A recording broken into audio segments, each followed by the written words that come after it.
கண்டிக்கின்றோம். தமிழக அரசை கண்டிக்கின்றோம்.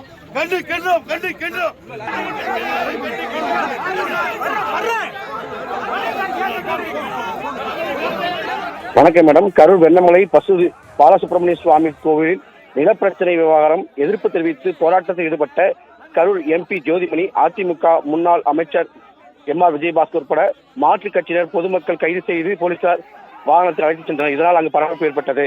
சென்னை உயர்நீதிமன்ற மதுரை கிளை உத்தரவின் பேரில் கரூர் வெண்ணமலை பாலசுப்ரமணிய சுவாமி கோவிலுக்கு சொந்தமான இடங்களில் ஆக்கிரமிப்புகளை அகற்றும் பணி தொடர்ந்து நடைபெற்று வருகிறது. இதற்கு எதிர்ப்பு தெரிவித்து அப்பகுதி மக்கள் பல்வேறு கட்ட போராட்டத்தில் ஈடுபட்டு வருகின்றனர். கடந்த 17ஆம் தேதி வெண்ணமலை கோவில் முன்பு அமர்ந்து மக்கள் போராட்டத்தில் ஈடுபட்டனர். அவர்களுக்கு ஆதரவு தெரிவித்து அனைத்து கட்சியிலும் போராட்டத்தில் ஈடுபட்டனர். இந்த நிலையில் அறநிலைத்துறை இணை ஆணையர் ரமணிகாந்தன் தலைமையிலான அதிகாரிகள் கோவில் நிலத்தில் உள்ள கண்ணம்மா என்பவர் வீடு மற்றும் 62 கடைகள், ஒரு செல்போன் டவர் ஆகிய இடங்களில் போலீஸ் பாதுகாப்புடன் அகற்ற திட்டமிட்டிருந்தனர். இன்று கண்ணம்மா என்பவர் வீட்டுக்கு சீல் வைக்க சென்ற போது இந்து நலத்துறை அதிகாரிகளை மற்றும் காவல்துறையினரை முற்றுகிட்டு அப்பகுதி பொதுமக்கள் போராட்டத்தில் ஈடுபட்டனர்.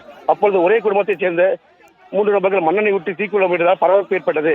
தொடர்ந்து அறநிலைத்துறை அதிகாரிகள் நடவடிக்கை எதிர்ப்பு தெரிவித்து காங்கிரஸ் கட்சியின் எம்பி ஜோதிமணி, மாற்றுக் கட்சி சேர்ந்தவர்கள் அப்பகுதியில் மக்களோடு இணைந்து போராட்டத்தில் ஈடுபட்டனர். பின்னர் அறநிலைத்துறை அதிகாரிகள் பேச்சுவார்த்தையில் ஈடுபட்டு போராட்டத்தை கைவிட மறுத்த காங்கிரஸ் எம்பி ஜோதிமணி, அதிமுக முன்னாள் அமைச்சர் எம்ஆர் விஜயபாஸ்கர் மற்றும் மாற்றுக் கட்சியைச் சேர்ந்தவர்கள் மற்றும் பொதுமக்கள் ஆகியோரை குண்டுக்கட்டாக போலீசார் தூக்கி வாகனத்தில் அழைத்துச் சென்றனர். போலீசார் பாதுகாப்பு பணியில் கரூர் மாவட்டம் மட்டுமின்றி திருச்சி, அரியலூர், புதுக்கோட்டை மாவட்டத்தைச் சேர்ந்த போலீசார் தற்போது வரவழைக்கப்பட்டுள்ளனர்.